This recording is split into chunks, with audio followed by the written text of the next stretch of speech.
Dear student, last class के अंदर आपने शायद लिक्विड स्टेट के बारे में पढ़ा था। और लिक्विड स्टेट के अंदर लास्ट टाइम मैं आपको क्या पढ़ा रहा था बेटा? वेपर प्रेशर के बारे में पढ़ा रहा था।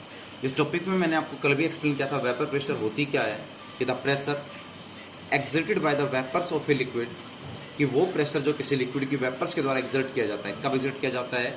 जब लिक्विड किस पे हो, इक्विलिब्रियम पे हो, उसी प्रेशर को हम क्या बोलते हैं? वेपर प्रेशर बोलते हैं। क्या मतलब हुआ? मान लीजिएगा मैं एक बर्तन लूँ, उस बर्तन में कोई भी लिक्विड फिल कर लूँ। लिक्विड के रूप में सपोज करो मैंने क्या कर लिया बेटा, यहाँ पर वाटर को फिल कर लिया और नीचे से वाटर गर्म करना क्या किया, स्टार्ट किया। भाई सिंपल सी बात है, जब भी बर्तन को नीचे से गर्म करोगे तो बर्तन की क्या बनेंगी बेटा? वेपर्स बनेंगी। केमिस्ट्री में कि जब किसी चीज़ की वेपर्स बने तो इस प्रोसेस को किसका नाम दिया जाता है? वेपराइजेशन का नाम दिया जाता है। किसका नाम दिया जाता है? वेपरेशन का नाम दिया जाता है। सर वेपर्स बनना स्टार्ट होंगी, हम और गर्म करेंगे और ज़्यादा वेपर बनेगी।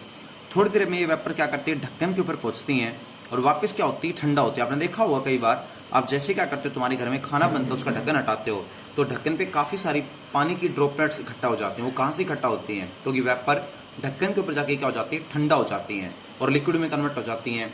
जब लिक्विड वेपर में कन्वर्ट हो, उस प्रोसेस को केमिस्ट्री में क्या बोलते हैं? वेपराइजेशन। और जब वेपर वापस लिक्विड में कन्वर्ट हो जाए ऊपर जाके ढक्कन पे, तो इस प्रोसेस को केमिस्ट्री में किसके नाम से जाना जाता है? कंडेंसेशन के नाम से जाना जाता है। तो एक तो क्या होती है वेपराइजेशन, और एक हमारे पास क्या होती है? कंडेंसेशन। मैंने बता दिया वेपराइजेशन क्या होती है, a process in which a liquid convert into the vapours is known as vaporisation. और वेपर वापस ढक्कन के ऊपर जाकर लिक्विड में कन्वर्ट हो जाएगी वापस, तो वो क्या कहलाएगी? आपकी कंडेंसेशन कहलाएगी। केमिस्ट्री में जब वेपराइजेशन और कंडेंसेशन दोनों किस में आ जाएं? इक्विलिब्रियम में आ जाएं। इक्विलिब्रियम समझते हो? मतलब काफ़ी सारी वेपर्स बनी, उसके बाद काफ़ी सारी वेपर्स बनने के बाद नेक्स्ट जितनी भी वेपर बनेंगी उतनी ही वेपर वापस क्या हो जाएगी? लिक्विड में कन्वर्ट हो जाएगी। नेक्स्ट जितनी भी वेपर बनेंगी उसके बाद सारी वेपर क्या हो जाएगी? फिर वापस लिक्विड में कन्वर्ट हो जाएगी। मतलब जितना वेपरेशन हो रहा है उतना ही वापस क्या हो रहा है? कंडेंसेशन हो रहा है। और जितना वेपरेशन हो रहा है उतना ही वापस कंडेंसेशन हो रहा है। तो केमिस्ट्री में इस प्रोसेस को क्या नाम दिया जाता है बेटा? इक्विलिब्रियम का नाम दिया जाता है। और इक्विलिब्रियम पे किसी भी लिक्विड की वेपर जो प्रेशर एक्सर्ट करती है, उस प्रेशर को केमिस्ट्री में क्या बोलते हैं बेटा? Vapour pressure. क्या बोलते हैं? इक्विलिब्रियम पे किसी भी लिक्विड की वेपर जो प्रेशर एक्सर्ट करती है, उस प्रेशर को क्या नाम दिया जाता है? वेपर प्रेशर का नाम दिया जाता है। तो वेपर प्रेशर क्या होगा कि जब भी किसी लिक्विड को गर्म किया जाता है, सबसे पहले उस लिक्विड की वेपर बनती है, उस प्रोसेस को बोलते हैं वेपराइजेशन। जैसे वेपर बनती जाती है, एक ऐसी स्टेज आ जाती है जब वेपराइजेशन और कंडेंसेशन इक्वल हो जाती है। मतलब जितनी वेपर बनेंगी नई, उतनी ही वापस पानी के में क्या हो जाएंगी? कन्वर्ट हो जाएंगी। जितनी नई वेपर बनेंगी उतनी वापस लिक्विड में कन्वर्ट हो जाएंगी। मतलब क्या होने लग गया? कंडेंसेशन होने लग गया। और जब वेपरेशन और कंडेंसेशन दोनों इक्वल हो जाएं, उस दौरान वेपर जितना ढक्कन पे प्रेशर लगाती हैं, केमिस्ट्री में उसी प्रेशर क्या बोलते हैं? Vapour pressure. तो according to the definition, pressure exerted by the vapours of a liquid, कि वो प्रेशर जो किसी लिक्विड की वेपर्स के द्वारा लगाया जाता है, किस पे लगाया जाता है? इक्विलिब्रियम पे लगाया जाता है, उस प्रेशर क्या बोलते हैं? वेपर प्रेशर बोलते हैं। ये प्रेशर आपने कई जगह फील किया है। जब आप क्या करते हैं, प्रेशर कुकर के अंदर खाना बनाते हैं, तो आपने देखा होगा प्रेशर कुकर के अंदर वेपर बनते हैं, वो सीटी के ऊपर प्रेशर लगाते हैं। जैसे ही सीटी के ऊपर प्रेशर लगता है, सीटी क्या उठ जाती है? ऊपर उठ जाती है। और इस वजह से हमारे 3-4 सीटी के बाद खाना पक जाता है। तो कहने का मतलब ये है कि सर प्रेशर कुकर के अंदर भी प्रेशर लगता है। अब चाय बना रहे हैं तो जैसे चाय गर्म होना स्टार्ट होती है, उबलना स्टार्ट होती है, ढक्कन हल्का सा ऊपर उठ जाता है। क्यों? क्योंकि सिंपल सी बात ये है, वेपर ढक्कन पे प्रेशर लगाएंगे तो ढक्कन हल्का सा ऊपर उठेगा। तो कहने का मतलब है all of these are the things of vapour pressure. ये सारी किसकी चीज़ें हैं? वेपर प्रेशर की चीज़ें हैं। कोई अगर आपसे पूछे कि कौन कौन से फैक्टर्स होते हैं जो क्या करते हैं अफेक्टिंग वेपर प्रेशर, कि कौन कौन से फैक्टर होते हैं जो वेपर प्रेशर को अफेक्ट करते हैं, तो केमिस्ट्री कहती है तो nature of liquid vapour pressure को क्या करता है? अफेक्ट करता है। कि लिक्विड का नेचर कैसा है, ये वेपर प्रेशर को अफेक्ट करता है। मान लो आपके पास एक लिक्विड है ए, जिसके मॉलिक्यूल्स के बीच में फोर्स ऑफ अट्रैक्शन कैसा है? स्ट्रॉन्ग। तो मान लीजिएगा आपके पास एक लिक्विड है ए, जिसके मॉलिक्यूल्स के बीच में फोर्स ऑफ अट्रैक्शन स्ट्रॉन्ग है, तो स्ट्रॉन्ग बॉन्ड को तोड़ने के लिए हमें क्या देना पड़ेगा? ज़्यादा टेम्परेचर देना पड़ेगा। तो स्ट्रॉन्ग बॉन्ड जल्दी से नहीं टूटेगा। अब स्ट्रॉन्ग बॉन्ड जल्दी से नहीं टूटेगा तो बेटा वेपर्स भी क्या बनेंगी? लेस। और कम वेपर्स की वजह से वेपर प्रेशर क्या होगा आपका? लेस वेपर प्रेशर होगा। For example Honey. अब तुम बताओ, हनी को अगर आप कुकर में डाल दोगे और गर्म करना स्टार्ट करोगे, सोच के बताओ क्या हनी की वेपर्स बन जाएंगी? भैया हनी एक ऐसा लिक्विड होता है जिसके मॉलिक्यूल्स के बीच में फोर्स ऑफ अट्रैक्शन स्ट्रॉन्ग होता है। स्ट्रॉन्ग फोर्स है तो बेटा वेप बॉन्ड जल्दी टूटेंगे नहीं, वेपर कम बनेंगी। कम वेपर क्या लगाएंगी? कम वेपर प्रेशर लगाएंगी। बट जबकि आपके पास एक लिक्विड हो बी, जिसके मॉलिक्यूल्स के बीच में फोर्स ऑफ अट्रैक्शन मान लीजिएगा कैसा है? वीक फोर्स ऑफ अट्रैक्शन है, तो बेटा वेपर्स क्या बनेंगी? ज़्यादा, क्योंकि वीक फोर्स आसानी से टूट जाएगा और वेपर्स क्या बनेंगी, मोर। अब ज़्यादा वेपर बनेंगी तो केमिस्ट्री कहेगी वेपर प्रेशर भी क्या लगेगा, ज़्यादा वेपर प्रेशर लगेगा। फॉर एग्जाम्पल आप कह सकते हो वाटर, क्योंकि वाटर के मॉलिक्यूल्स के अंदर फोर्स क्या होता है, थोड़ा वीक होता है, जिसको हल्का सा गर्म करते ही बॉन्ड टूट जाता है, वेपर बनती हैं। इस कारण से लिक्विड वाटर का वेपर प्रेशर क्या होता है, ज़्यादा। इसका मतलब एक तो वेपर प्रेशर किस पे डिपेंड करता है, लिक्विड के नेचर पे डिपेंड करता है कि भाई लिक्विड है क्या, लिक्विड हनी है या वाटर है, लिक्विड के मॉलिक्यूल्स के बीच में स्ट्रॉन्ग फोर्स है, वीक फोर्स है। एक तो लिक्विड के नेचर पे क्या करता है, डिपेंड करता है। एक आप कहेंगे सर वेपर प्रेशर टेम्परेचर पे क्या करता है, डिपेंड करता है। केमिस्ट्री कहती है कि as you increase the temperature vapour pressure is increases, जितना आप टेम्परेचर बढ़ाओगे वेपर प्रेशर उतना ही क्या हो जाएगा, बढ़ता जाएगा। फॉर एग्जाम्पल कैसे, मान लो आपके पास 3 हैं, एक प्रेशर कुकर है, एक बी वाला प्रेशर कुकर है और एक सी प्रेशर कुकर है। आपने इसको तो रख दिया घर में हीटर पे, किस पे रख दिया, हीटर पे।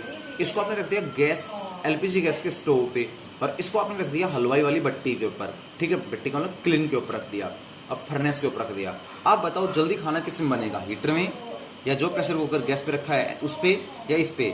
मेरे अकॉर्डिंग यहाँ पर खाना जल्दी पकेगा। सिंपल सी बात है, क्यों जल्दी पकेगा, सीटी क्यों जल्दी लगेगी, क्योंकि बेटा क्लीन के अंदर टेम्परेचर क्या होता है, भट्टी में ज़्यादा टेम्परेचर होता है। अब ज़्यादा टेम्परेचर होगा तो वेपर्स भी क्या बनेंगी, ज़्यादा वेपर, ज़्यादा प्रेशर लगाएंगे तो सीटी जल्दी लगेंगी तो खाना जल्दी पक जाएगा। बट हीटर के अंदर टेम्परेचर क्या होता है, कम, तो सिंपल सी बात है बेटा, वेपर्स कम बनेंगी, कम वेपर प्रेशर लगेगा, सीटी लगने में टाइम लगेगा, तो खाना यहाँ पर क्या होता है, धीरे पकता है। इसका मतलब टेम्परेचर ज़्यादा देंगे तो वेपर प्रेशर ज़्यादा होगा, टेम्परेचर कम देंगे तो वेपर प्रेशर क्या होगा, कम होगा। तो बेटा लिक्विड का वेपर प्रेशर 2 फैक्टर्स पे डिपेंड करता है, नेचर ऑफ लिक्विड पे और एक पे डिपेंड करता है टेम्परेचर पे। लिक्विड के नेचर के ऊपर फोर्सेस की बात करनी पड़ती है ए और बी लिक्विड में, और टेम्परेचर के वेपर प्रेशर क्या होता है, डायरेक्टली प्रोपोर्शनल होता है। अगला पॉइंट ये आता है कि सर वेपर प्रेशर की एप्लीकेशन क्या होती है। एप्लीकेशन का मतलब वेपर प्रेशर एक तो आपको ये बताना है कहाँ कहाँ अप्लाई होता है। तो पहला पॉइंट, केमिस्ट्री कहती है कि वेपराइजेशन क्या कहता है, वेपराइजेशन कोजेस कूलिंग, कि वेपराइजेशन के कारण कोई भी चीज़ क्या हो जाती है बेटा, कूल का मतलब ठंडी हो जाती है। ये तो तुमने 9th क्लास में पढ़ा होगा कि जब भी वेपराइजेशन होती है कोई भी चीज़ क्या हो जाती है, कूल हो जाती है। क्वेश्चन उठता है क्यों कूल हो जाती है, क्योंकि देखिएगा बेटा, अगर मान लो यहाँ लिक्विड भरा हुआ है, सर ये लिक्विड क्या हो रहा है, वेपर्स में कन्वर्ट हो रहा है। तो देखो किसी भी लिक्विड को वेपर में कन्वर्ट होने के लिए क्या चाहिए, हीट चाहिए, टेम्परेचर चाहिए। अगर लिक्विड वेपर में कन्वर्ट हो रहा है तो हीट कहाँ से लेगा बेटा, जिस पोर्ट के अंदर, जिस बर्तन के अंदर लिक्विड भरा हुआ है उस लिक्विड से क्या लेगा बेटा, उस पोर्ट से वो हीट ले लेगा। देखो लिक्विड को अगर हमें वेपर्स का मतलब गैस में कन्वर्ट करना है तो लिक्विड को गैस में कन्वर्ट करने के लिए हीट की रिक्वायरमेंट है। अब मान लो हमारे पास एक पोर्ट रखा हुआ है, उसमें वाटर इवापोरेट होकर जाने लग रहा है, तो सिंपल सी बात क्या है कि सर जैसे हम क्या करेंगे बेटा, उस पोर्ट को रखेंगे, वेपर इवापोरेट होने लग जाएगा। इवापोरेट होने के लिए वेपर को क्या चाहिए, लिक्विड को हीट चाहिए। हीट कहाँ से लेगा, वो पोर्ट से ले लेगा। अगर पोर्ट ने अपनी सारी की सारी हीट वाटर को दे दी क्या होने के लिए, वेपराइज होने के लिए, तो पोर्ट का टेम्परेचर क्या हो जाएगा, डाउन। और टेम्परेचर पोर्ट का डाउन हो गया तो पोर्ट क्या हो जाएगा, कूल मतलब ठंडा हो जाएगा।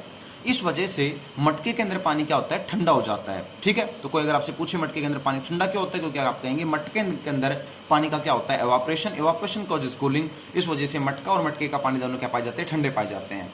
जब भी आप कोई काम करते हैं और आपको पसीने आ जाते हैं, तो आपको पसीने आने के बाद अगर आप फैन के अंदर आएंगे तो आपको एकदम से ठंडक सी फील होगी। इसके पीछे क्या रीजन है कि मान लो आप गेम खेल के आए हैं और आपकी बॉडी पे बहुत ज़्यादा स्वेट लगा हुआ है, तो आपकी ये बॉडी है इसमें काफ़ी सारा पसीना आया हुआ है। अब जैसे फैन के कॉन्टेक्ट में आएंगे, सिंपल सी बात है बेटा, ये सारा पसीना क्या होगा, एवापोरेट होकर उड़ेगा। केमिस्ट्री कहती है एवापोरेशन कॉजेज कूलिंग, एवापोरेशन के कारण क्या हो जाती है, कूलिंग हो जाती है। तो एवापोरेशन कॉजेज कूलिंग का मतलब है एवापोरेशन के कारण कूलिंग होगी, सारा का सारा जो स्वीट मतलब पसीना वो उड़ उड़ के क्या हो जाएगा, चला जाएगा। अब सोचने वाली बात है, सारा पसीना अगर एवापोरेट होके उड़ गया तो इसकी वजह से हमारी बॉडी क्या हो जाती है, कोल्ड कूलिंग क्या हो जाती है, ठंडी हो जाती है। आपने कई बार देखा होगा कि हम क्या करते हैं, गर्मियों में हमारे घर के अंदर पानी छिड़कते हैं। क्यों छिड़कते हैं, क्योंकि बेटा जैसे हम घर के जो भी हमारे पास खाली स्पेस होता है उसमें पानी छिड़का जाता है तो सारा पानी क्या होता है, धीरे धीरे से इवापोरेट हो जाता है। इवापोरेट कोजेज कूलिंग, इवापोरेशन के कारण क्या होती है, कूलिंग होती है, और कूलिंग की वजह से टेम्परेचर क्या हो जाता है, डाउन हो जाता है। भाई बारिश के बाद भी क्या होता है बेटा, आपने देखा होगा ठंडक हो जाती है। क्यों, क्योंकि जैसे जमीन के ऊपर पानी गिरता है वो धीरे धीरे इवापोरेट होकर उड़ता है। अब इवापोरेशन के कारण क्या होती है, कूलिंग, इस वजह से टेम्परेचर भी क्या हो जाता है, डाउन हो जाता है। तो कोई भी पूछे कि सर अब वेपराइजेशन या इवापोरेशन के कारण क्या होती है बेटा, कूलिंग होती है। लेकिन यहाँ 2 पॉइंट है, एक तो होती है वेपराइजेशन और एक होती है केमिस्ट्री में एवापोरेशन। तो एक तो क्या होता है वेपराइजेशन और एक क्या होता है एवापोरेशन। कोई पूछे सर वेपराइजेशन क्या होता है, एवापोरेशन क्या होता है, तो अगर किसी चीज को उसके बॉइलिंग पॉइंट तक गर्म किया जाए, अगर किसी चीज को उसके बॉइलिंग पॉइंट तक गर्म किया जाए और तब उस चीज की वेपर्स बने तो उसको तो केमिस्ट्री में क्या बोलते हैं वेपराइजेशन। लेकिन अगर किसी चीज को उसके बॉइलिंग पॉइंट से लेस टेम्परेचर दिया जाए और फिर भी उस चीज की वेपर बन जाए तो समझ जाना वहां क्या हो रहा है, एवापोरेशन हो रहा है। अब मैं एवापोरेशन का एग्जांपल देता हूं। पहले आप सोच के बताओ, आप क्या करते हैं, कपड़ों को धोते हैं और क्या कर देते हैं, कपड़ों को सुखाने के लिए रख देते हैं। सर पानी क्या होता है, सारा का सारा उड़ उड़ के चला जाता है, मतलब सारा पानी वेपर में कन्वर्ट हो जाता है। क्या आपने 100 डिग्री सेल्सियस टेम्परेचर दिया? अरे वाटर का तो बॉइलिंग पॉइंट कितना है 100, वाटर कितने पे बॉइल होना स्टार्ट होगा 100 पे बॉइल होना स्टार्ट होगा। बट हमने कपड़ों को 100 डिग्री सेल्सियस नहीं दिया, मुश्किल से 30 to 40 डिग्री सेल्सियस टेम्परेचर के ऊपर ही सारा वाटर क्या हो गया, वेपर्स में कन्वर्ट हो गया। अगर कभी कोई लिक्विड क्या होता है बॉइलिंग पॉइंट से नीचे टेम्परेचर पे ही अगर वेपर में कन्वर्ट हो जाए तो इस प्रोसेस को क्या कहा जाता है, इवापोरेशन कहा जाता है। और अगर किसी लिक्विड को बॉइलिंग पॉइंट पे टेम्परेचर दिया तब उसकी वेपर बने तो उसको केमिस्ट्री में क्या बोलते हैं, वेपरेशन बोलते हैं। ठीक है, तो आपके मटके के अंदर पानी ठंडा होता है, वो वेपरेशन के कारण ठंडा होता है, क्योंकि मटके को हम टेम्परेचर नहीं देते कि उसमें वेपर बने, अपने आप वेपर बनती हैं।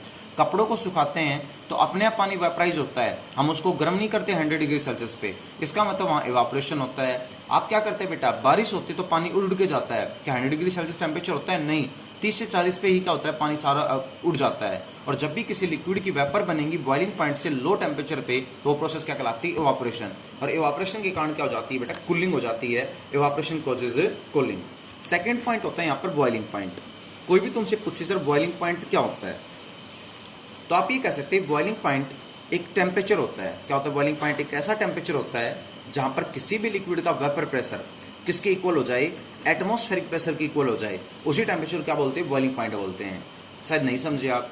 चलो सबसे पहले बेटा हमारे चारों तरफ क्या होता है, एटमॉस्फेयर, और एटमॉस्फेयर का जो प्रेशर होता है उसको केमिस्ट्री में क्या बोलते हैं, एटमॉस्फेरिक प्रेशर बोलते हैं। नॉर्मली एटमॉस्फेरिक प्रेशर की वैल्यू कितनी मानी जाती है, 1 एटमॉस्फेयर। कितनी मानी जाती है, नॉर्मली एटमॉस्फेरिक प्रेशर की वैल्यू कितनी मानी जाती है, 1 एटमॉस्फेयर मानी जाती है। मैंने क्या लिया, एक बर्तन लिया, उस बर्तन में क्या भरा हुआ है, पानी भरा हुआ है। जैसे मैं नीचे से बर्तन को गर्म करूंगा, बर्तन की क्या बनेगी, पानी की वेपर बनेगी। वेपर जो प्रेशर लगाएंगी उसको केमिस्ट्री में क्या बोलते हैं, वेपर प्रेशर बोलते हैं। जब आपका एटमॉस्फेरिक प्रेशर किसके इक्वल हो जाए, वेपर प्रेशर के इक्वल हो जाए, उसी टेम्परेचर को क्या नाम दिया जाता है, बॉइलिंग पॉइंट दिया जाता है। तो वाटर के केस में जैसे हम 100 डिग्री सेल्सियस पे पहुंचते हैं गर्म करते करते, वाटर की इतनी ज़्यादा वेपर बनती हैं कि वाटर की वेपर्स का वेपर प्रेशर एटमॉस्फेरिक प्रेशर के इक्वल हो जाता है। और जब भी किसी लिक्विड का वेपर प्रेशर एटमॉस्फेरिक प्रेशर के इक्वल हो जाए, समझ जाना वही टेम्परेचर क्या है, बॉइलिंग पॉइंट है। तो वाटर का बॉइलिंग पॉइंट कितना होता है बेटा, 100 डिग्री सेल्सियस होता है। तो यहाँ पर आपका पहला टॉपिक था वेपर प्रेशर, उसकी मोस्ट ऑफ द 2 एप्लीकेशन होती है, एक तो इवापोरेशन कॉजेज कूलिंग और एक बॉइलिंग पॉइंट वाला पोर्शन था। दोनों मैंने क्या कर दिए, एक्सप्लेन कर दिए। Thank you.